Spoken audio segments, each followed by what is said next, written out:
Everyone says the same thing. Just tax the billionaires. It sounds simple. It feels fair. It's trending on every single timeline. But here's the uncomfortable truth.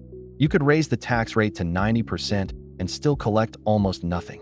Not because billionaires cheat the system, but because they designed it. And once you understand how their money actually works, you'll realize something shocking. Taxing billionaires isn't just difficult. It's structurally impossible. Most people think billionaires are rich in the same way salaried people are rich. Money comes in, the government takes a cut. Simple, right? But billionaires don't earn income. They own assets.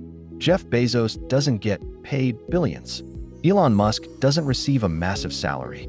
Warren Buffett famously pays himself less than many of his employees. Their wealth doesn't sit in bank accounts waiting to be counted. It sits in companies, shares, land, intellectual property, and complex trusts.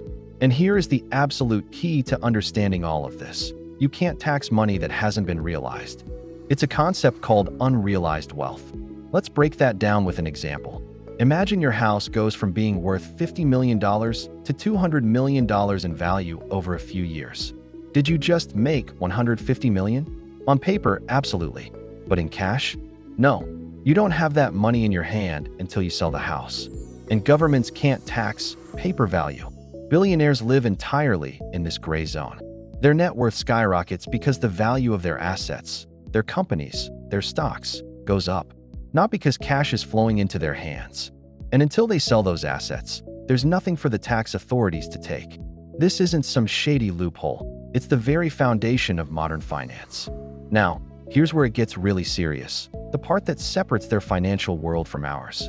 When billionaires want money for their lifestyle or new ventures, they don't sell their assets. They borrow against them. Their shares become collateral. Their companies become leverage. Banks line up, eager to offer them loans at insanely low interest rates.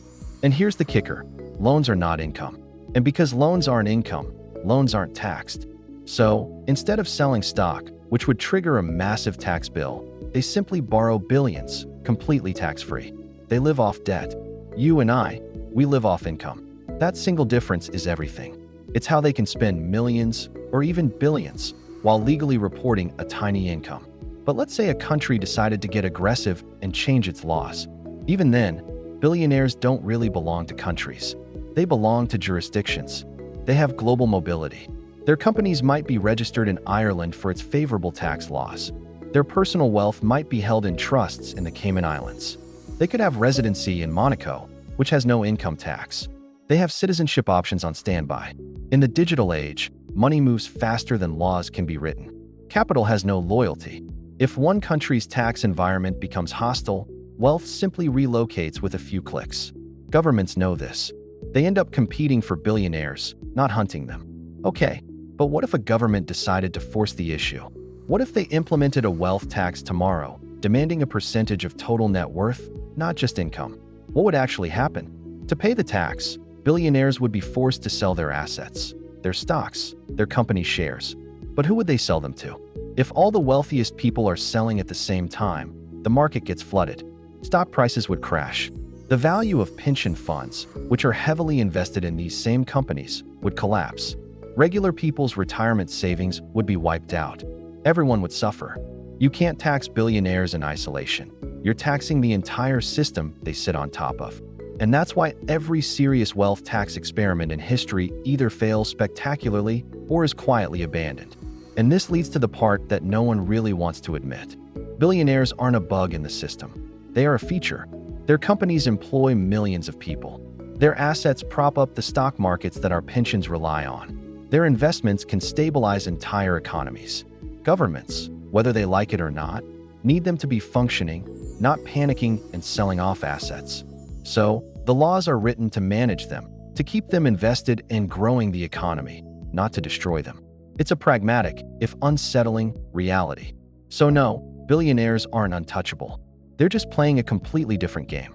It's a game built on ownership, not income. It's built on leverage, mobility, and patience.